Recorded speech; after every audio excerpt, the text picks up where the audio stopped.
There are moments in life when a single choice splits your world into before and after, when crossing a threshold means you can never return to who you were.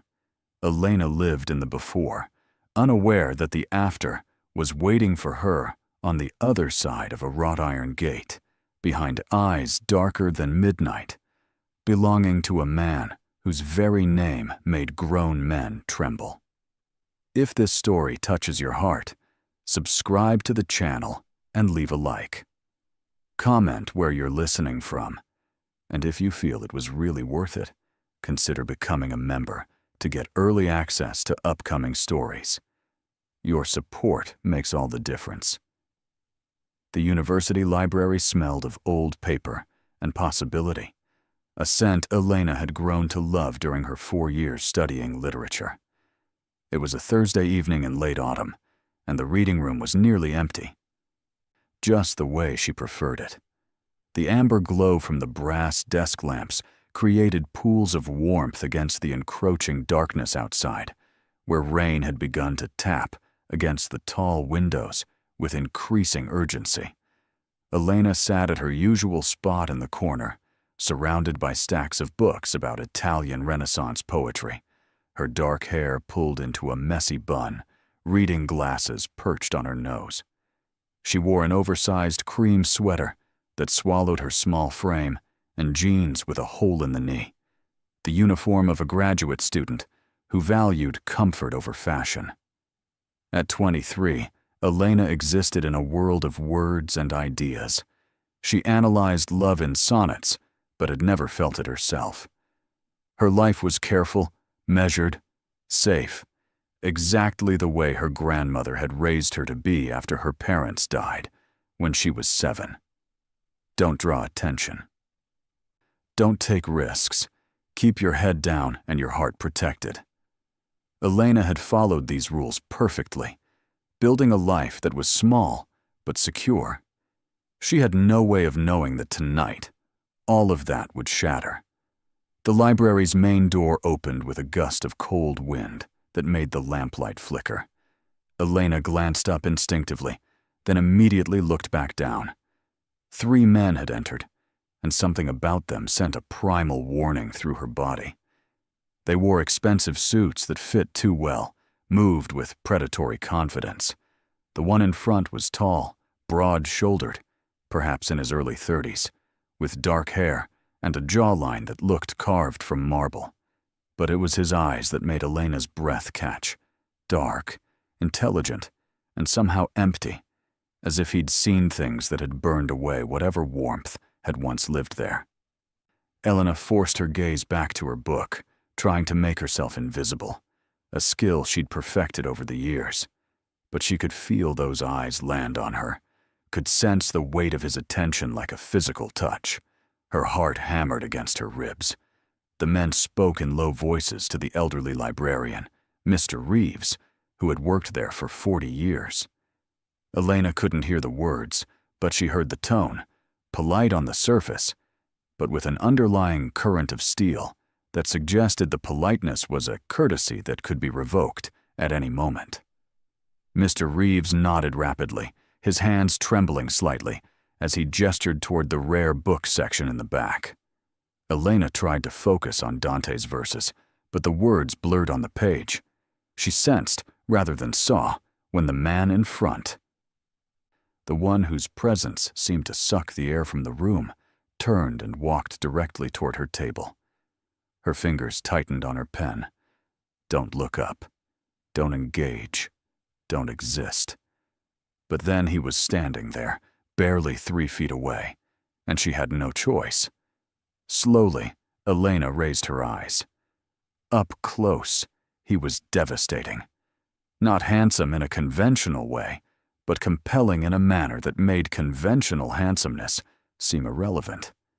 His face held too many sharp angles, his nose slightly crooked, as if broken, and healed without proper care, a thin scar cutting through his left eyebrow. But his eyes, those dark eyes, held an intensity that made her feel simultaneously seen and endangered. "Excuse me," he said. and his voice matched everything else about him. Smooth, cultured, but with an edge that suggested violence was always an option. She said nothing, just looked at him with what she hoped was polite confusion. "You're in my seat," he continued, and the absurdity of the statement in a nearly empty library almost made her laugh. Almost. But there was nothing humorous in his expression. "I sit here every Thursday evening," Elena said quietly, finding her voice. Her grandmother had taught her never to show fear, even when you felt it. "I've sat here for 4 years. He tilted his head slightly, studying her with an interest that felt dangerous. "Then perhaps," he said softly, "it's time for a change." The 2 men behind him had positioned themselves near the exit, Elena noticed. Not blocking it, obviously, but their placement was deliberate. Her mouth went dry. "I have an exam tomorrow," she said, hating that her voice wavered slightly. "I need to study." He pulled out the chair across from her and sat without invitation, his movements fluid and controlled. "Then study," he said simply. "I'll wait." Elena stared at him, confusion mixing with fear. "Wait for what?" "For you to finish. We need to talk." "I don't know you," Elena said, her hand sliding toward her bag where her phone was buried under notebooks. "And I don't talk to strangers." A ghost of something, amusement perhaps, flickered across his face. "My name is Dante Moretti. Now we're not strangers." The name meant nothing to Elena, but the way he said it suggested it should have. The way the other patrons in the library had suddenly found urgent reasons to pack up and leave suggested it definitely should have. "I really need to study," Elena repeated, trying to keep her voice steady. "Alone." Dante leaned back in his chair, somehow making the simple wooden seat look like a throne. "You're a literature student," he observed, gesturing to her books. "Italian Renaissance poetry. Petrarch, Dante, Boccaccio." She said nothing. "Do you know why Petrarch wrote those sonnets?" he asked conversationally, as if they were friends discussing class material. "Because he loved Laura," Elena answered automatically, then cursed herself for engaging. "Because he couldn't have her," Dante corrected. "She was married. Untouchable. The wanting was everything." He leaned forward slightly. "Tell me, Elena, do you believe in fate?" Their wedding took place 3 months later in the rose garden Dante's mother had loved. It was intimate, with only people who mattered. Elena's grandmother attended, having a rare lucid day, and held Elena's face in her hands. "You found your strength," she said in Italian. Elena wore a simple white dress, and when she walked down the aisle, Dante's eyes held such love she had to pause. They exchanged vows they'd written themselves. "I promise to see you," Dante said, his voice steady but emotional. "To protect not just your body but your dreams, your spirit, your right to be exactly who you are. I promise to be worthy of your courage, to honor your strength, and to build a life where you never have to hide." Elena's turn came, and she spoke from her heart. "I promise to stand beside you in the darkness and the light, to be your partner in all things, your safe place when the world is too heavy, and your reminder that gentleness is not weakness. I promise to love all of you, the man you show the world and the one you show only me." When they kissed, sealing their promises, the applause faded away, and it was just them, just this moment, just this choice to build a future together. The reception was full of laughter and music. Elena danced with Dante as the sun set, and he whispered, "Happy, Dr. Moretti." "The happiest," she replied. Their honeymoon was in Italy, visiting where Dante's mother was born. They walked streets holding family history. Elena researched libraries, and Dante sketched buildings. They were simply themselves, 2 people in love. When they returned home, life found its rhythm. Elena took a teaching position at the university, sharing her love of poetry with students who reminded her of her younger self. Dante began quietly transitioning parts of his business toward legitimate enterprises, using his resources to build things instead of just protecting territory. It wasn't always easy. There were still threats, still complications that came with Dante's past, but they faced them together, partners in the truest sense. Elena learned that loving someone like Dante meant accepting all of him, the darkness and the light. And Dante learned that being loved by someone like Elena meant he could finally lay down the armor he'd worn for so long, could be vulnerable without being weak. One evening, a year into their marriage, they sat in the library where they'd first met. Elena was grading papers, and Dante was reviewing architectural plans for a community center he was funding. "Do you ever regret it?" Dante asked suddenly. "Saying yes that first night? Choosing this life?" Elena set down her pen and looked at the man who'd changed everything, who'd seen her when she'd tried to stay invisible, who'd loved her through fear into courage. "Not for a single moment," she said. "You." Dante pulled her into his lap, holding her close. "You're my redemption," he said quietly. "You made me believe I could be more than what I was born to be." Elena kissed him softly. "We made each other more," she corrected. "That's what love does. It doesn't complete us. It expands us." That night, as they lay in bed, Elena thought about the girl she'd been in that library, afraid of being seen, afraid of living. And she was grateful for every choice that had led her here, to this man, to this life, to this version of herself who was no longer afraid. There are moments in life when a single choice splits your world into before and after. Elena had made that choice when she said yes to Dante, when she chose love over fear, partnership over safety, living over merely existing. And in that choice, she discovered something the poets had tried to tell her all along. Love isn't about finding someone who makes you feel safe. It's about finding someone worth being brave for. And Dante Moretti, the ruthless Mafia king who'd whispered promises of gentleness in the dark, had been worth every moment of courage it took to love him. If this story touched your heart, subscribe to the channel and leave a like. Comment where you're listening from. And if you felt it was really worth it, consider becoming a member to get early access to upcoming stories. Your support makes all the difference and helps us continue creating stories that touch the soul. "How did you know my name?" Elena whispered, ice flooding her veins. She hadn't introduced herself. Dante's lips curved into something that wasn't quite a smile. "I know many things, Elena Rossi. I know you live on Maple Street in your grandmother's house. I know you work part-time at the campus bookstore. I know you take the same route to class every day, always with a book in your hand. I know you're alone in this world, except for your grandmother, who's in a care facility with Alzheimer's. The careful recitation of her life felt like a violation, like he'd reached inside her chest and touched something private.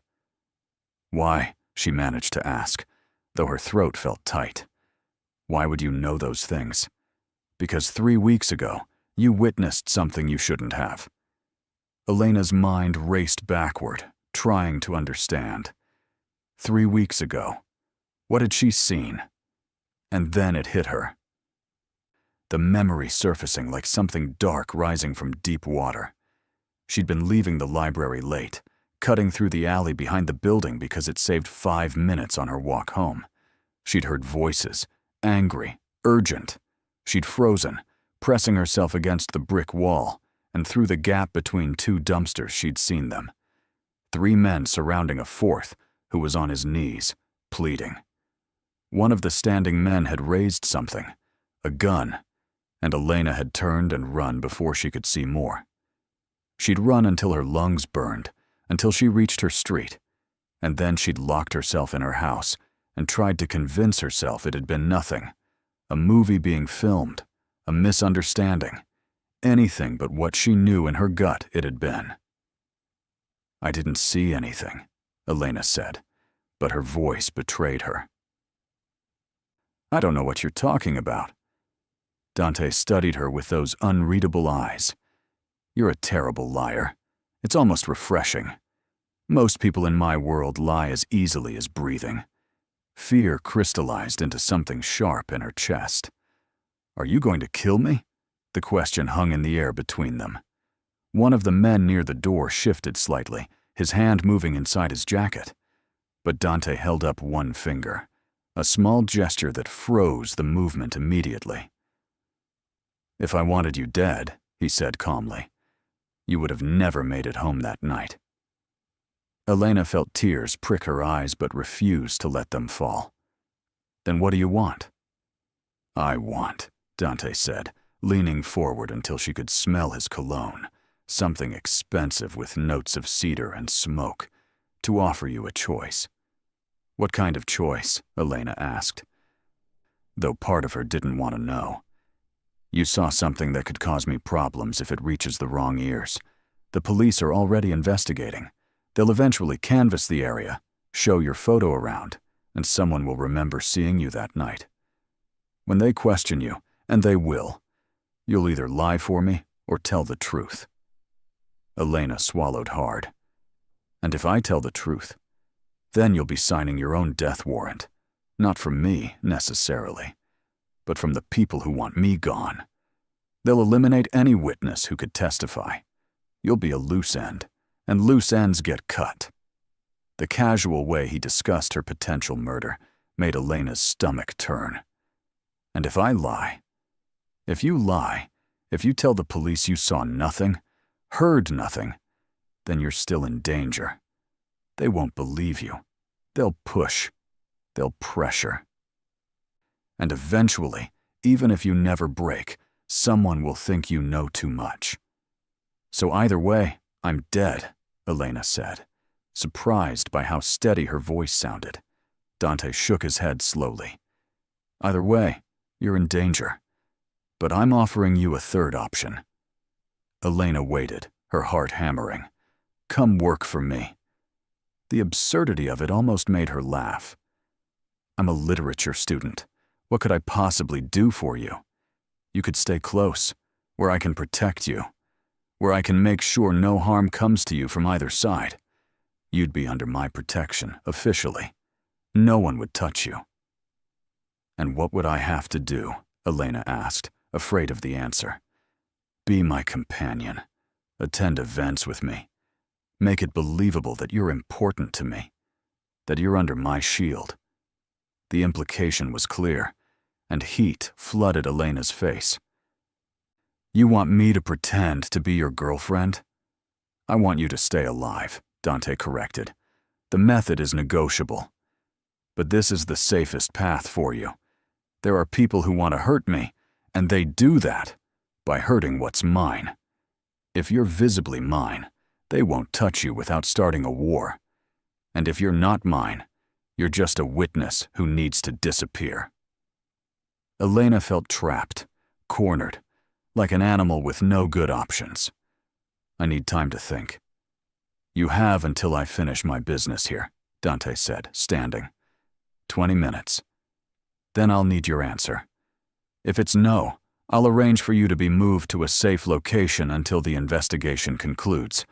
You'll have to leave school, leave your life, start over somewhere else with a new identity. If it's yes, you'll continue your life normally, with me as an addition to it." He turned to leave, then paused. "For what it's worth, Elena, I truly don't want to see you harmed. You remind me of someone." "Who?" she asked before she could stop herself. "Someone I failed to protect," he said quietly. And for just a moment, something human flickered in those dark eyes. "I won't make that mistake again." Then he walked away, his men following, leaving Elena alone in the library, with a choice that felt impossible. Her hands were shaking as she tried to process what had just happened. Her entire worldview had shattered in the span of 15 minutes. She'd gone from a simple student worried about her Renaissance poetry exam to a witness in what was clearly a mob murder, being offered protection by a man who admitted to being exactly the kind of person her grandmother had warned her about. 20 minutes. The clock on the wall ticked relentlessly. Elena pulled out her phone, wanting to call someone, anyone. But who could she call? Her grandmother wouldn't understand. She had no close friends, had kept people at a distance her whole life as her grandmother had taught her. The police? Dante was right. They'd pressure her, use her. And then what? Witness protection? A new life where she'd always be looking over her shoulder? At least with Dante, he claimed he'd protect her. But could she trust a murderer? Could she align herself with someone who solved problems with violence? The alternative was running, hiding, or dying. Elena closed her eyes and thought about her grandmother, Maria Rossi, who had raised her with iron discipline wrapped in fierce love. Maria had fled Italy as a young woman, leaving behind something she never spoke about. Arriving in America with nothing but determination and secrets. She'd taught Elena to be invisible, to never attract attention, to build a quiet life. But she'd also taught her to survive. "Do what you must to survive, Bambina," her grandmother had said once, during a rare moment of vulnerability. Pride is a luxury the dead cannot afford. When Dante returned exactly 20 minutes later, Elena was still sitting at her table, her books closed, her hands folded in her lap. She looked up at him with eyes that had accepted their new reality. "I'll do it," she said quietly. "But I have conditions."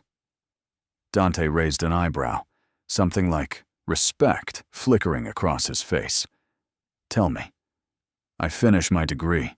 I'm 3 months from graduating. Nothing interferes with that." He nodded once.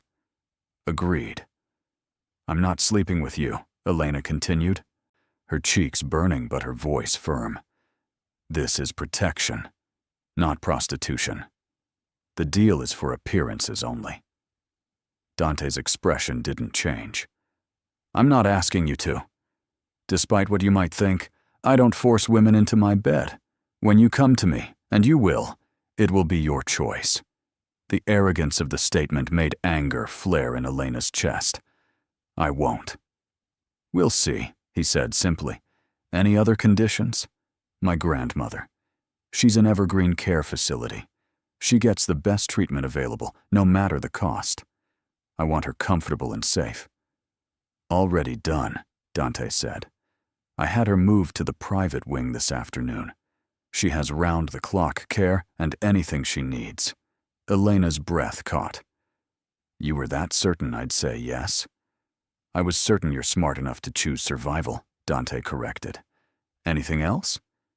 "Yes," Elena said, standing to face him despite the foot of height difference between them. "I want to know what I'm getting into. I want the truth. Who are you really? What did that man do that made you kill him? And what makes you think you can protect me when you clearly have enemies powerful enough to threaten you?" Dante regarded her silently for a long moment. Then he gestured toward the door. "Come. I'll answer your questions, but not here." Elena hesitated. "I don't know if I can trust you."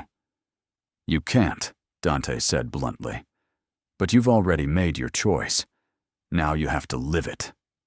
Against every instinct her grandmother had drilled into her, Elena picked up her bag and followed Dante Moretti out of the library and into a life she couldn't begin to imagine. The car waiting outside was a black Mercedes, sleek and expensive. And one of Dante's men opened the door, and Elena slid into leather seats that probably cost more than her entire year's tuition.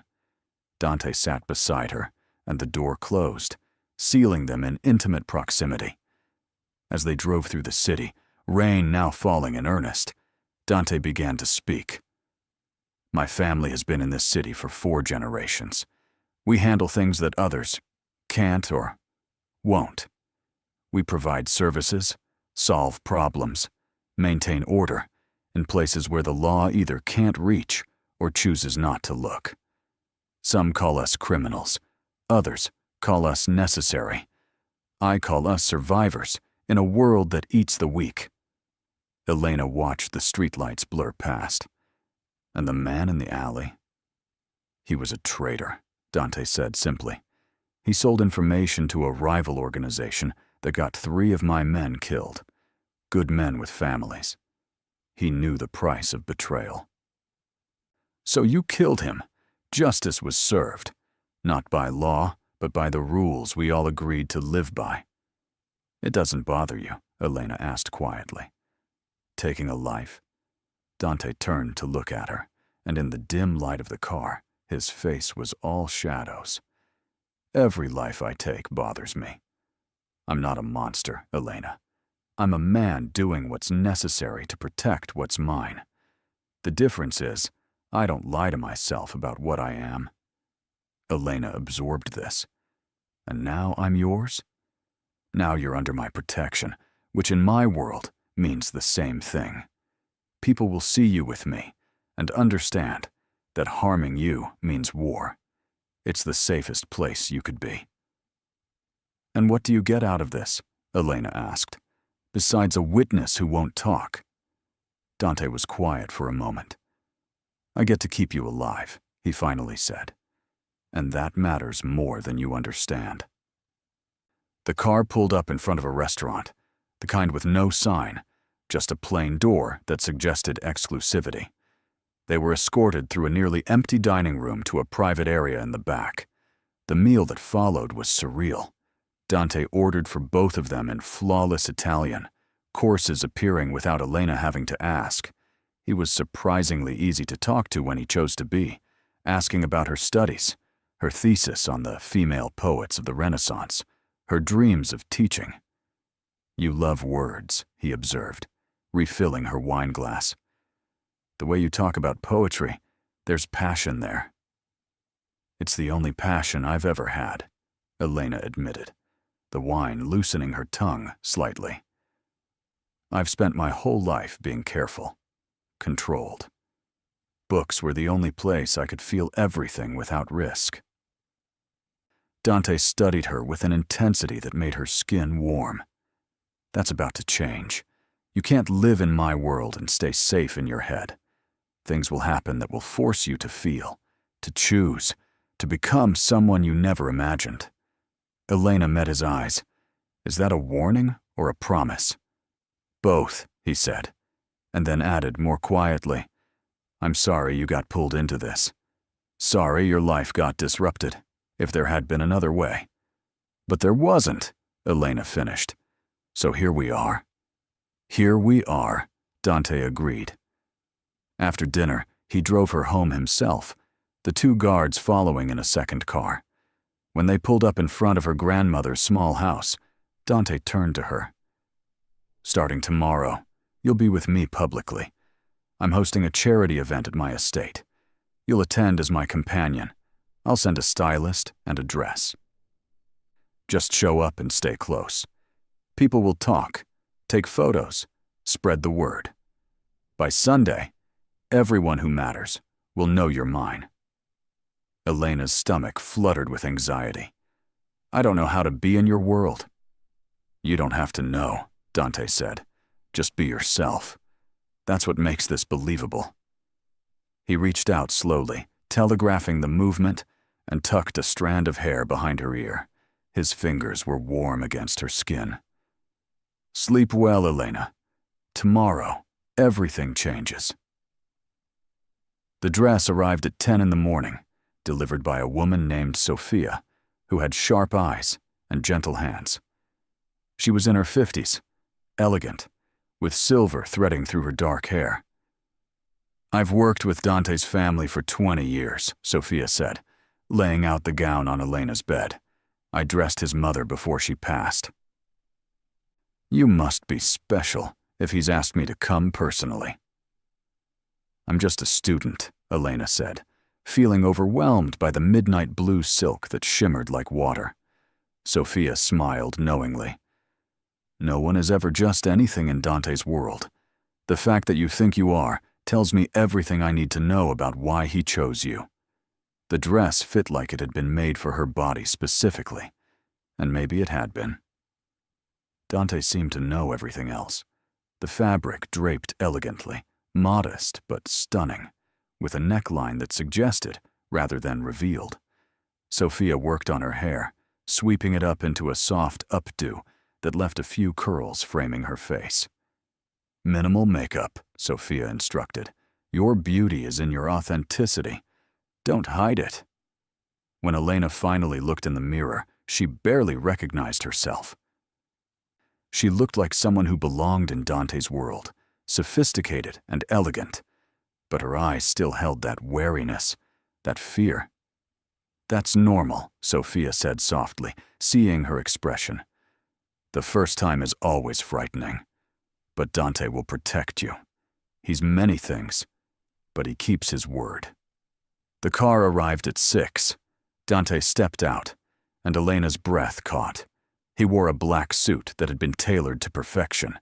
His dark hair swept back, and when his eyes landed on her, something shifted in his expression. Beautiful, he said simply, offering his hand. Elena took it, feeling the warmth of his palm against hers, the calluses that suggested he was more than just a man who gave orders. Are you ready? No, she admitted. Good, he said, a slight smile playing at his lips. Honest fear is better than false confidence. Stay close to me. Listen more than you speak. And remember, you're there because I want you there. That's all the authority you need. The estate was magnificent, a sprawling mansion set back from the road with manicured gardens and fountains lit with subtle lighting. Cars lined the circular drive, expensive vehicles that probably cost more than Elena's house. Women in designer gowns and men in tailored suits moved through the grand entrance.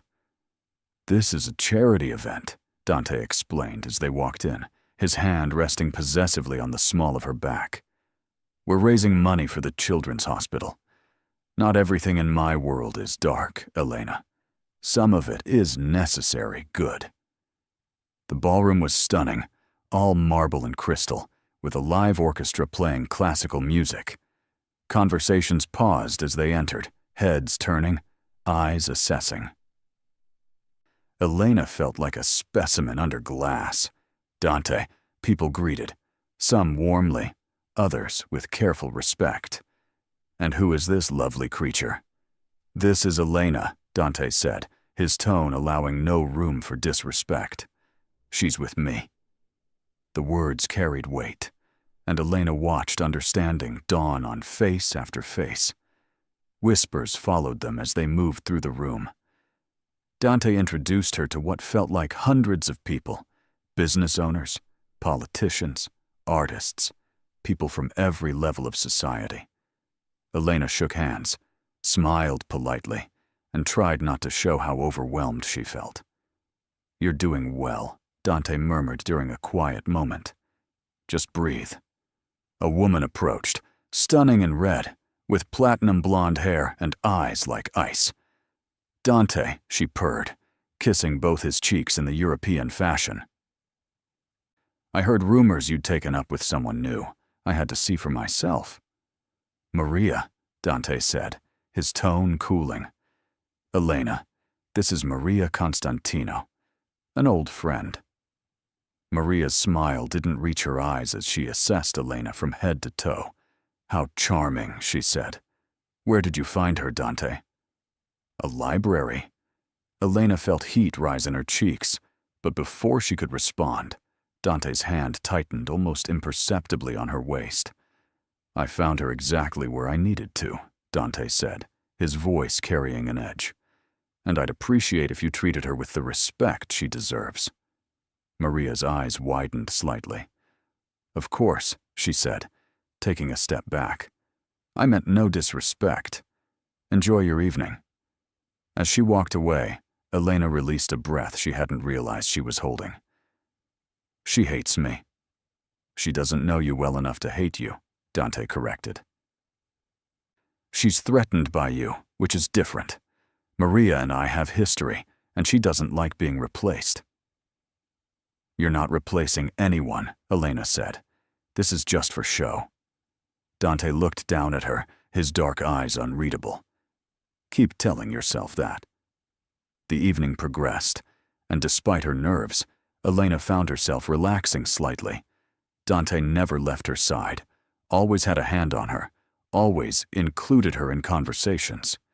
When dinner was served, they sat at a table with business associates, and Elena surprised herself by actually enjoying some of the discussions.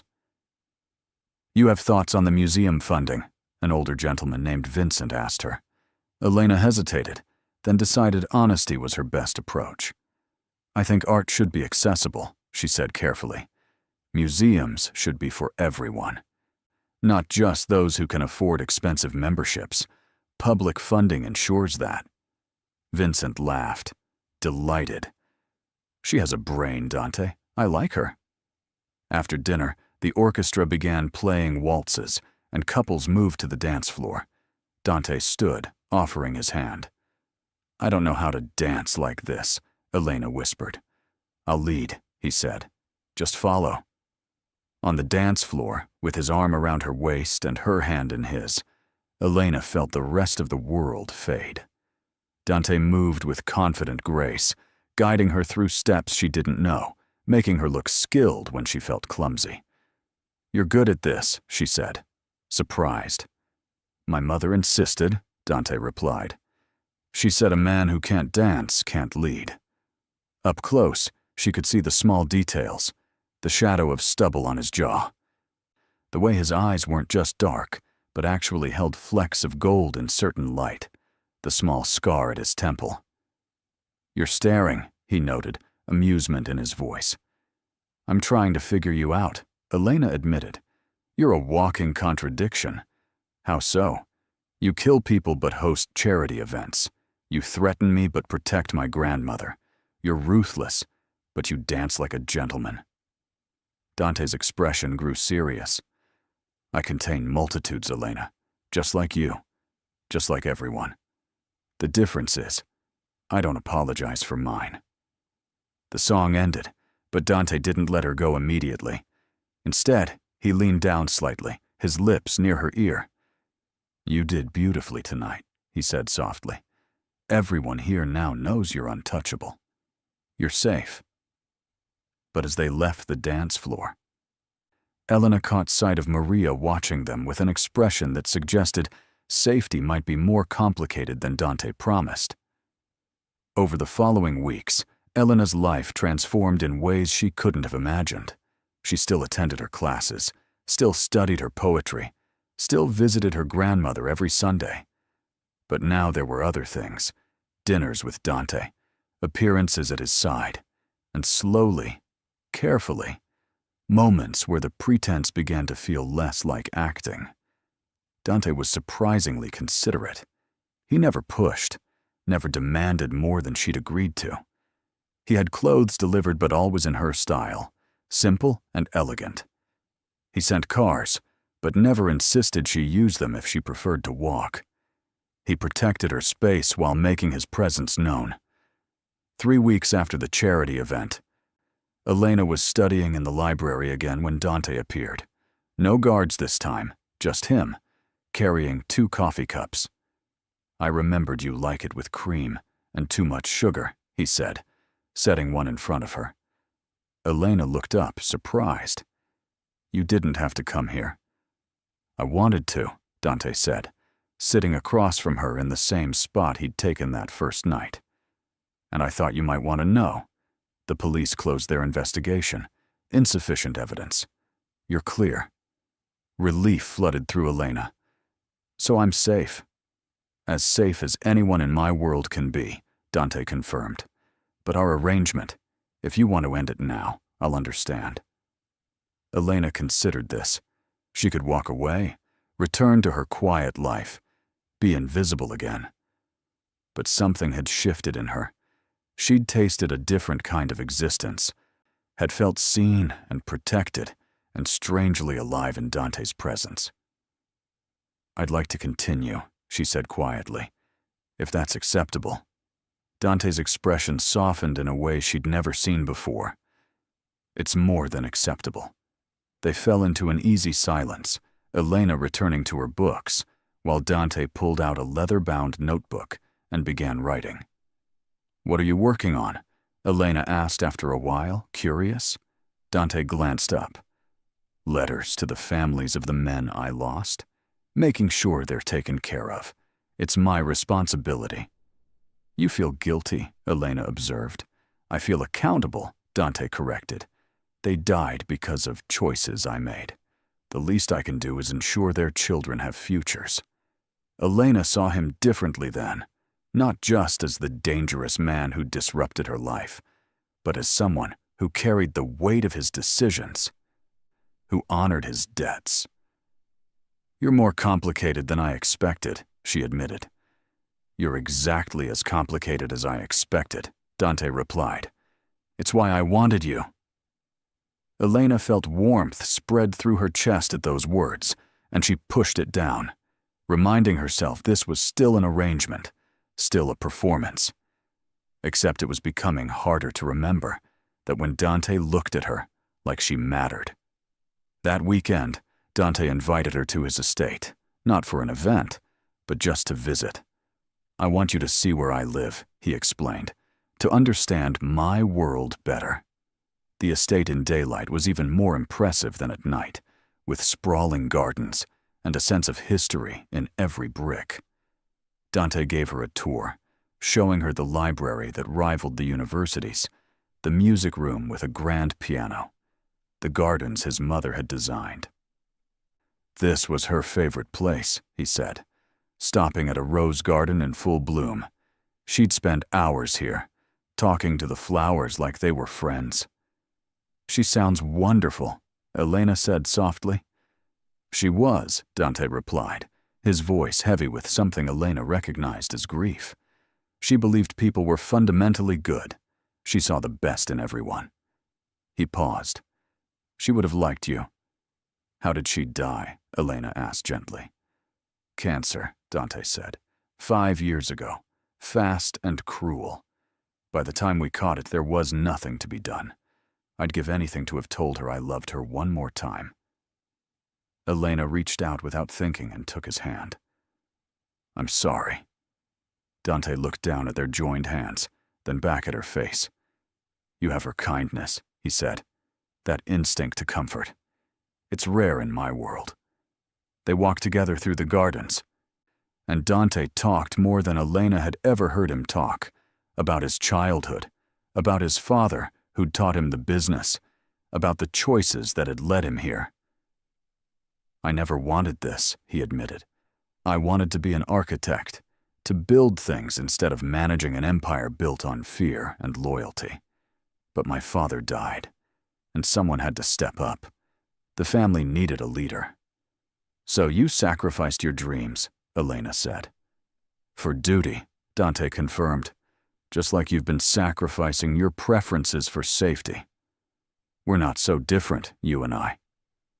Inside the estate, they sat in the library, surrounded by books, and Elena felt more comfortable than she had since this all began.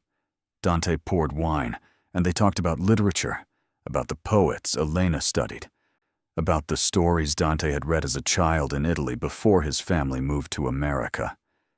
"You could still pursue architecture," Elena said. "It's not too late." Dante smiled sadly. "In my world, it's always too late for clean hands. But maybe," he said, looking at her intently, "it's not too late for other things." "What things?" Elena asked, though her heart knew the answer. Dante set down his glass and moved closer, giving her every opportunity to pull away. "For this," he said softly, and kissed her. It wasn't the aggressive claiming Elena might have expected. It was gentle, questioning, his lips soft against hers, as if asking permission with every touch. Elena's first instinct was to pull back, to maintain the boundaries, but her body had other ideas. She found herself leaning into him, her hands coming up to rest on his chest, feeling his heart hammering beneath the expensive fabric of his shirt. When they finally broke apart, both breathing harder, Dante rested his forehead against hers. "Tell me to stop," he whispered. "Tell me this is just business, and I will never touch you again." Elena knew this was the moment of choice, the threshold between performance and reality.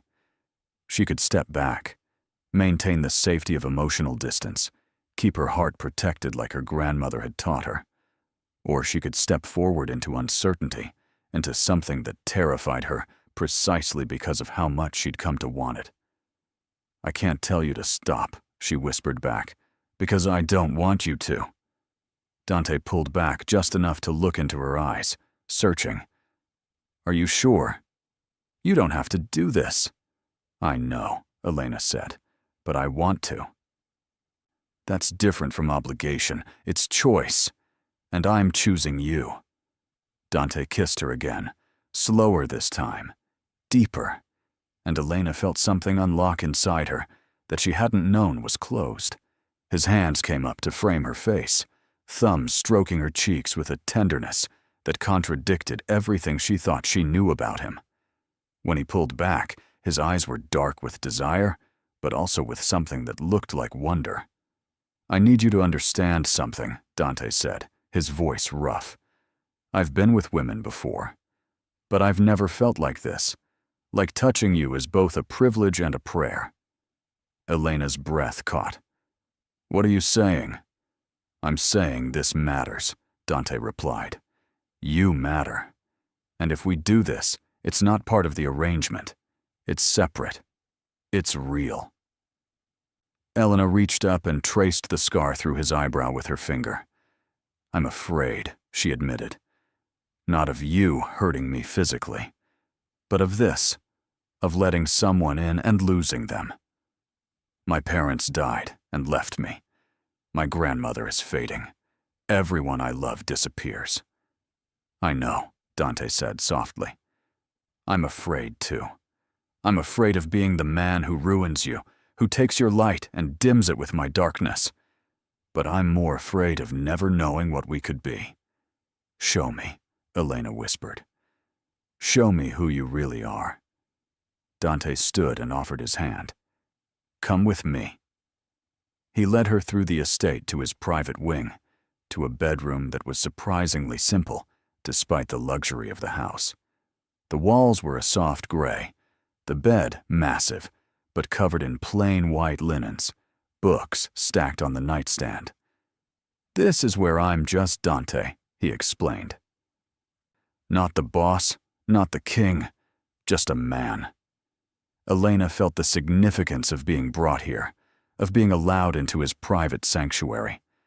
She turned to face him, and despite her fear, despite her inexperience, she reached up and began unbuttoning his shirt. Dante stood perfectly still, letting her set the pace, his eyes never leaving her face. When she pushed the fabric off his shoulders, she saw his body properly for the first time. He was powerful, muscles defined from more than just gym work, but also marked. Scars crisscrossed his torso, some small, some significant. "Each one tells a story," Dante said quietly. "Each one is a reminder of mistakes made or lessons learned." Elena traced one particularly long scar across his ribs. "What happened here?" "A rival family thought they could take me out when I was 25. They were wrong, but they came close. This is from the knife that almost ended me." Instead of revulsion, Elena felt tenderness. He'd survived. He'd fought to live, just as she'd fought in her own way to stay invisible, to stay safe. "Your turn," Dante said gently. "Only if you want to." Elena's hands trembled as she reached for the zipper of her dress, but Dante covered her hands with his. "Let me," he said. "May I?" She nodded, and he slowly, reverently, lowered the zipper. The dress pooled at her feet, leaving her in simple cotton underwear that felt inadequate compared to what he probably expected. But Dante looked at her like she was art, like she was precious. Beautiful, he breathed. So beautiful it hurts to look at you. No one had ever looked at Elena that way, like she was something to be treasured. She'd spent her life trying not to be seen, and now she wanted nothing more than to be seen by him, completely. They moved to the bed, and Dante laid her down with infinite care. "I need you to tell me if anything feels wrong," he said, positioning himself over her, supporting his weight on his forearms. "I need you to know you can stop this at any time, and I will. No questions, no resentment." Elena pulled him down to her. "I trust you." The words surprised her because they were true. Somewhere along the way, this dangerous man had become the safest place she knew. What followed was slow, careful, reverent. Dante kissed every inch of her skin, learning her body like it was a text he wanted to memorize. When his hands found her most sensitive places, Elena gasped, overwhelmed by sensations she'd only read about in books. "Is this okay?" Dante kept asking, checking in, making sure. "More than okay," Elena managed to say, her body responding in ways that felt both foreign and natural. When he finally moved to join them completely, he paused, his eyes meeting hers. "This might hurt," he said quietly. "I'll be as gentle as I can, but you need to tell me if it's too much." "I've never," Elena started, then stopped, embarrassed. "I know," Dante said, kissing her softly. "That's why we're going slowly. That's why you're in control. Tell me when you're ready." Elena took a deep breath, feeling the weight of him against her, the heat of his body, the tenderness in his eyes that made her feel less afraid. "I'm ready," she whispered. Dante moved with excruciating care, inch by inch, watching her face for any sign of distress. There was discomfort, a burning stretch that made Elena tense, but Dante stopped immediately. "Breathe," he coached. "Just breathe. I've got you." Elena focused on his voice, on the steadiness of him, and gradually the discomfort shifted into something else, something overwhelming, but not painful. "Okay," she said. "You can move. Are you sure?" "Yes," Elena said more firmly. "Please." Dante began to move, slow and deep, his hands cradling her face, his lips finding hers, kissing her through every sensation. Elena felt like she was discovering a language she hadn't known existed, a way of communicating that went beyond words. "I'll be gentle," Dante had promised that first night in the library, and he was. But he was also present, completely focused on her pleasure, on making sure she felt safe even in vulnerability. When tension built in Elena's body to an almost unbearable degree, Dante whispered, "Let go. I've got you. Just let go." And Elena did, surrendering to sensation, to emotion, to the terrifying freedom of being completely herself with another person. She cried out, her body shaking, and Dante held her through it, murmuring words in Italian she didn't understand, but felt in her bones. His own release came moments later, and she felt the shudder go through him, heard her name torn from his lips like a confession. Afterward, they lay tangled together, both breathing hard. Dante rolled to his side, pulling her with him, keeping her close. "Are you all right?" he asked, his voice hoarse. Elena nodded against his chest, feeling tears prick her eyes for reasons she couldn't quite name. More than all right. Dante tilted her face up, seeing the tears. "Did I hurt you?" "No," Elena said quickly. "It's just, I didn't know it could be like that. Gentle but intense. Safe but consuming." Dante kissed her forehead. "That's because it wasn't just physical." "We made love, Elena. There's a difference." Elena woke to morning light streaming through unfamiliar windows, and the warm, solid presence of Dante beside her. For a moment, panic fluttered in her chest as memory returned. What they'd done, how completely she'd surrendered, how thoroughly her careful life had been dismantled. But then Dante's arm tightened around her waist, and he pressed a kiss to her shoulder, and the panic faded into something softer. "Good morning," he murmured against her skin. "How do you feel?" "Confused," Elena admitted. "Happy but confused." Dante propped himself up on one elbow to look at her properly, his dark hair mussed from sleep, his eyes warm in a way she'd never seen. "What confuses you?" "This was supposed to be protection," Elena said. "An arrangement. And now it's something else, and I don't know how to categorize it." "Do we need to categorize it?" Dante asked. "Can't it just be what it is? Two people who found each other in complicated circumstances and decided the circumstances didn't matter as much as the connection?" Elena turned to face him fully. "In my world, everything has definitions. Books are organized.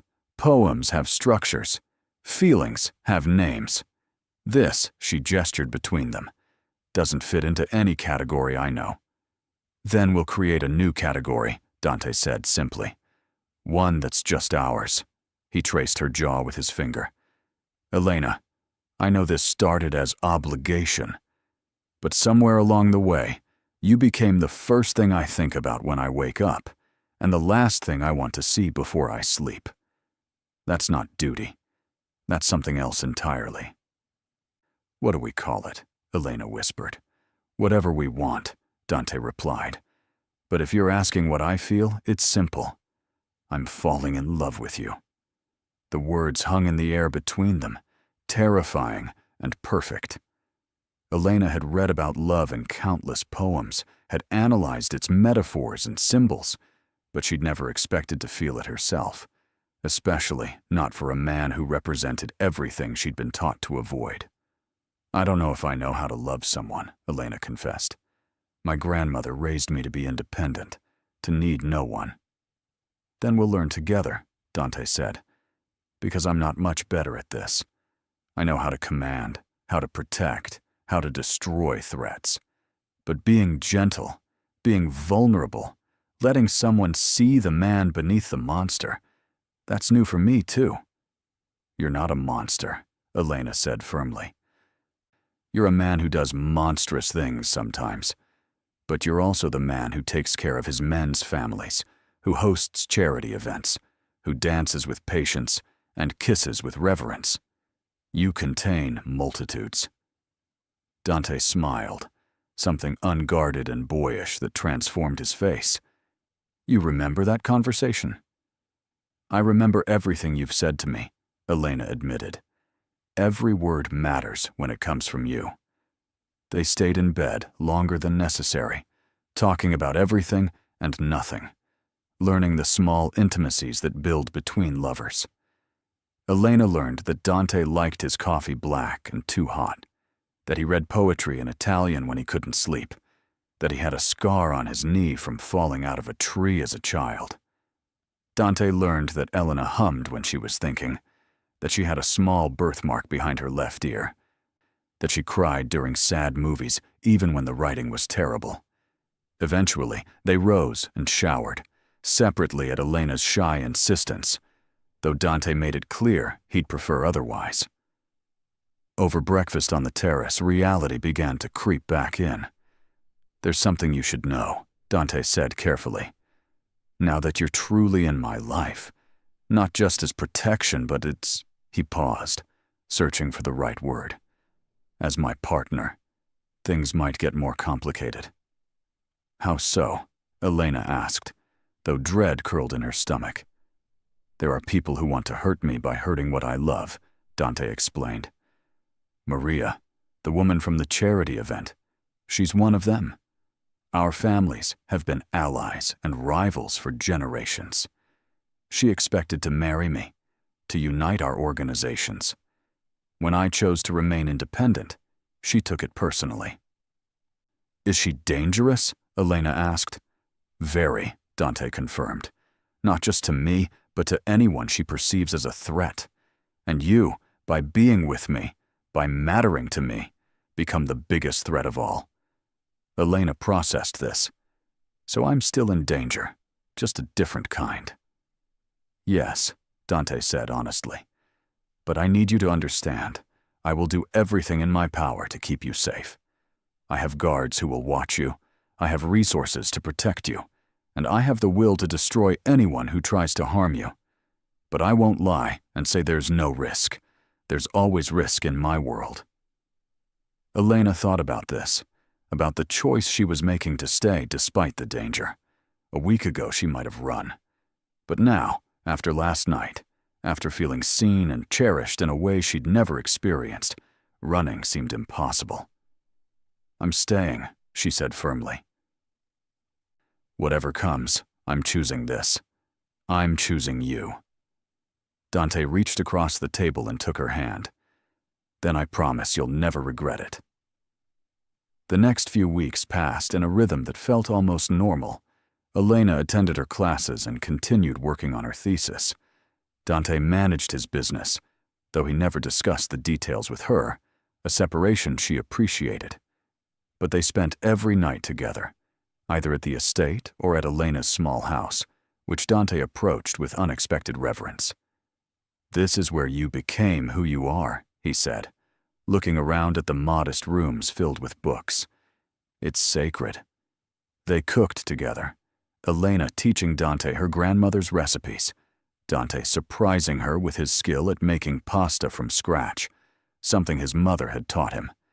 They visited Elena's grandmother together, and though Maria Rossi's mind was mostly lost to Alzheimer's, she had a moment of clarity when she saw them together. You found a strong one, she said to Elena in Italian, patting Dante's hand. Good. You need someone strong. Elena treasured those moments of peace, of domesticity, even as she remained aware of the guards who now shadowed her discreetly, the security measures that had become part of her life. She was learning to live in Dante's world, to understand its rules and rhythms, and she was learning that love wasn't the safe, controlled emotion she'd read about in poems. It was wild and consuming and terrifying. It was choosing someone despite the risk, maybe because of the risk. It was trust built in moments of vulnerability, connection forged in honesty. The threat came on a Tuesday afternoon. Elena was leaving the library after her final class when a black car pulled up beside her, different from Dante's usual vehicles. The window rolled down, and Maria Constantino's ice-blue eyes assessed her with predatory interest. "Get in," Maria said pleasantly. "We need to talk." Elena's training from Dante kicked in. "I don't think that's appropriate." Maria laughed, a cold sound. "I'm not asking, dear. You can get in willingly, or my men can help you. Your choice." Elena saw the two large men in the front seat and understood this wasn't a request. She climbed in, her phone clutched in her hand, already composing a message to Dante under the table where Maria couldn't see. "Smart girl," Maria said as they drove, "letting him know where you are. It won't help, but it's smart."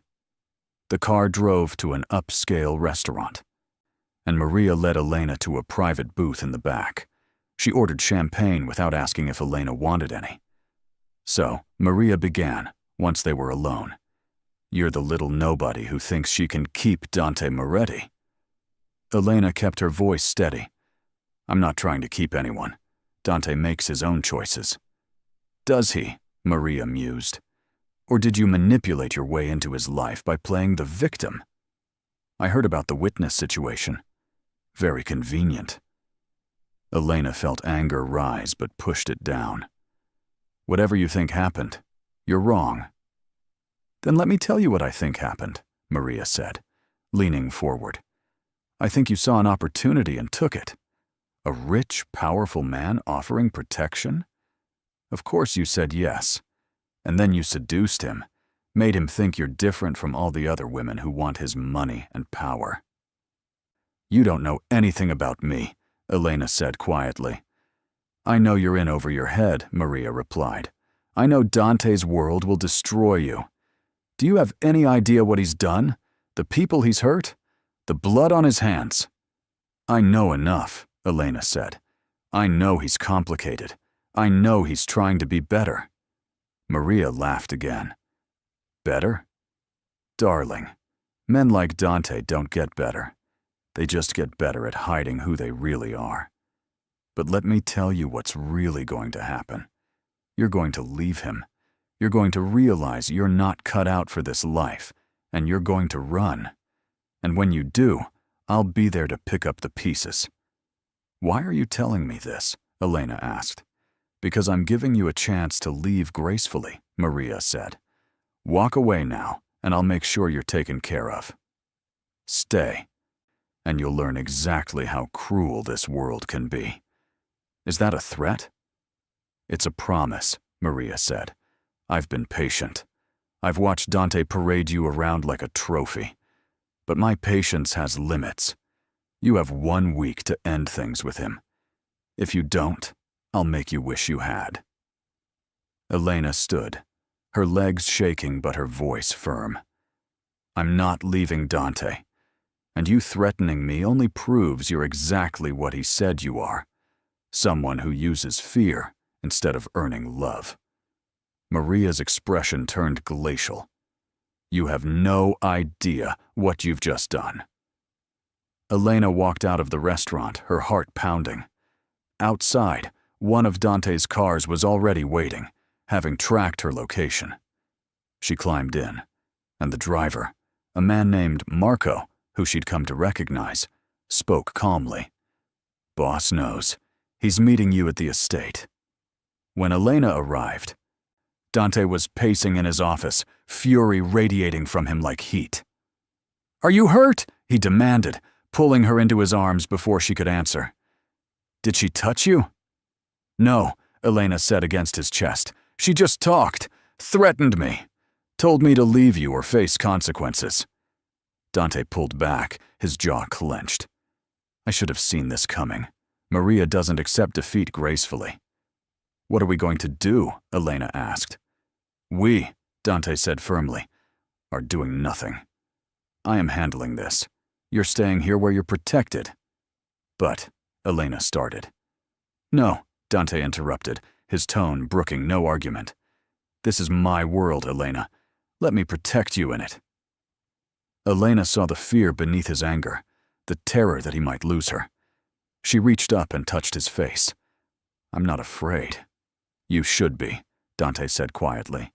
"Maria is dangerous. She has resources, connections. She could hurt you in ways I can't prevent if you're not careful." "Then teach me," Elena said. "Teach me how to navigate your world properly.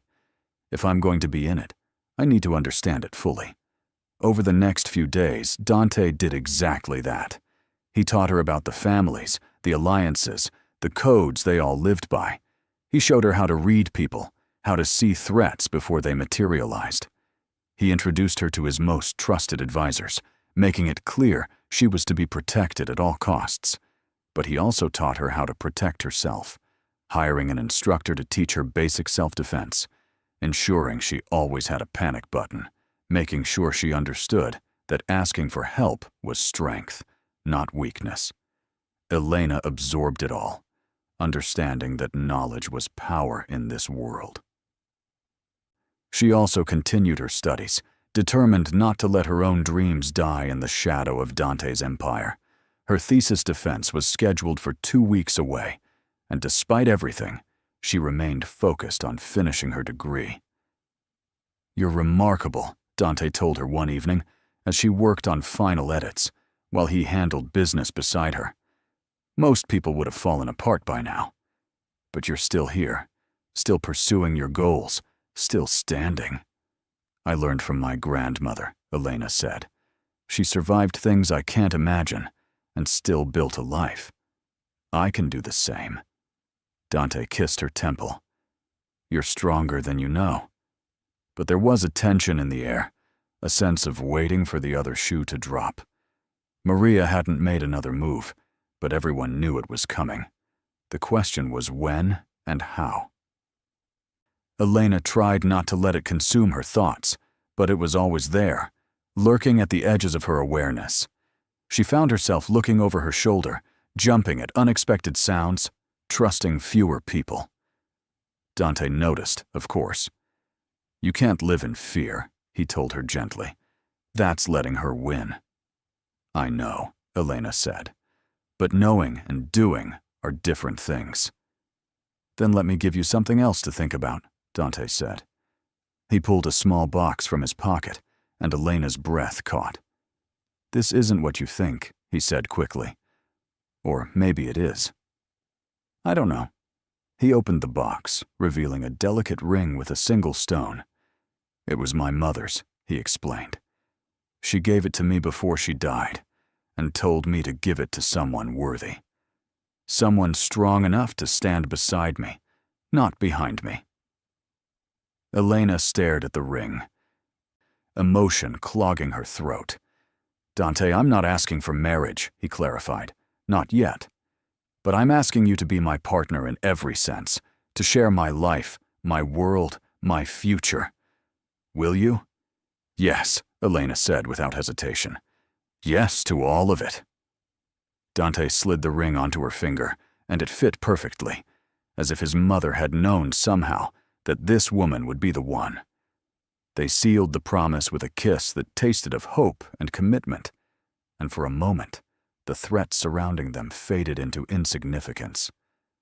But reality returned the next day, when Elena arrived at the university for her thesis defense and found her committee room trashed.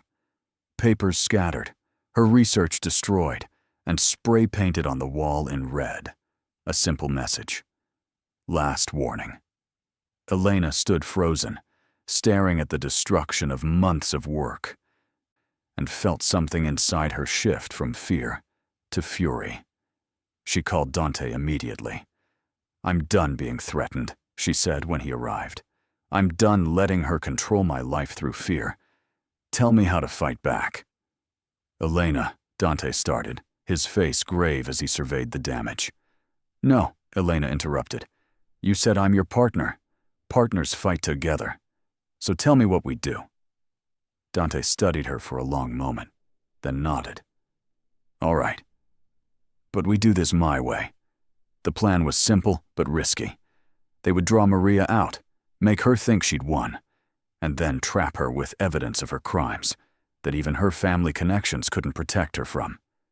Elena would publicly announce she was leaving Dante, create a scene that would convince Maria she'd succeeded. Then they'd wait for Maria to make a move that would expose her true nature. It meant Elena had to be bait, something Dante hated but understood was necessary.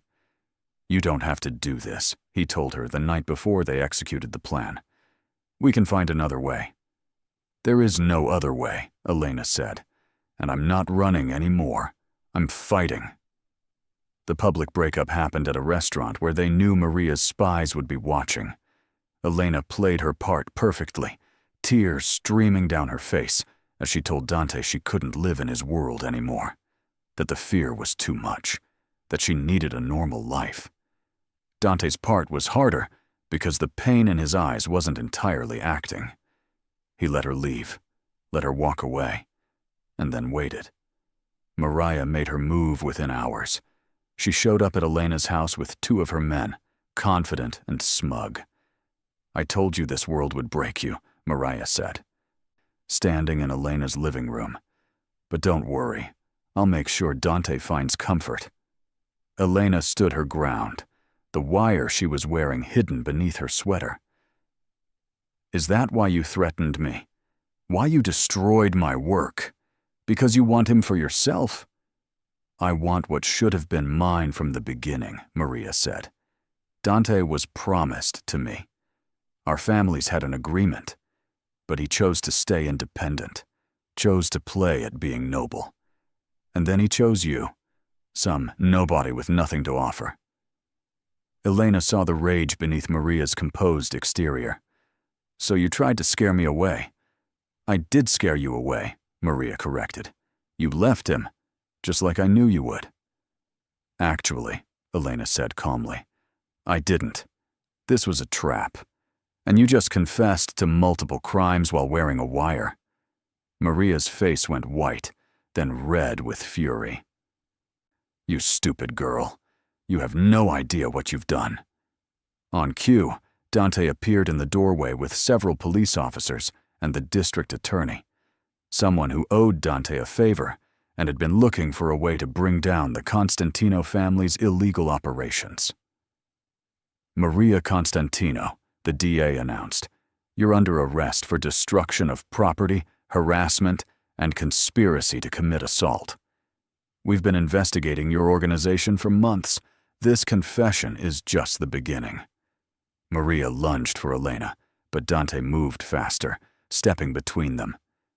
You don't touch her, he said quietly, dangerously. Ever again. As Maria was led away in handcuffs, still screaming threats, Elena felt the weight of the past weeks lift from her shoulders. It's over, she said, and Dante pulled her into his arms. Not quite, he replied. You still have a thesis to defend. They spent the next week reconstructing Elena's research, with help from her professors, who were sympathetic to what she'd endured. Her defense, when it finally happened, was flawless. She spoke about the female poets of the Renaissance with passion and authority, and when she finished, her committee gave her a standing ovation. Dr. Rossi, the committee chair, said, smiling, "Congratulations." Elena walked out of that room with her doctorate and into Dante's waiting arms. "I'm so proud of you," he said, kissing her.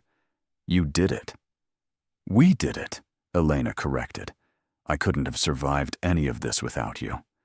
The celebration that night was intimate, just the two of them on the terrace of the estate, under stars that seemed to shine just for them. Dante poured champagne and raised his glass.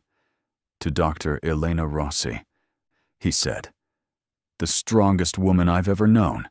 "To us," Elena replied, "to choosing each other despite the odds." They drank, and then Dante set down his glass and took her hand. "I have something to ask you," he said, "and this time I'm not offering partnership. I'm offering everything." He pulled out another ring, this one with a diamond that caught the starlight. "Elena Rossi, will you marry me? Will you be my wife, my partner, my home?" Elena felt tears of joy stream down her face. "Yes," she said, laughing and crying at once, 1,000 times. "Yes." Dante slid the ring onto her finger beside his mother's ring, and Elena looked at the two bands together, symbols of past and future, of choosing love over fear, of building something beautiful from complicated beginnings. They made love that night with a tenderness that held all their history. All their battles fought and won, all their tomorrows stretching ahead. And in the morning, when Elena woke in Dante's arms, she realized something profound. She'd spent her whole life trying to be invisible, trying to stay safe by staying small.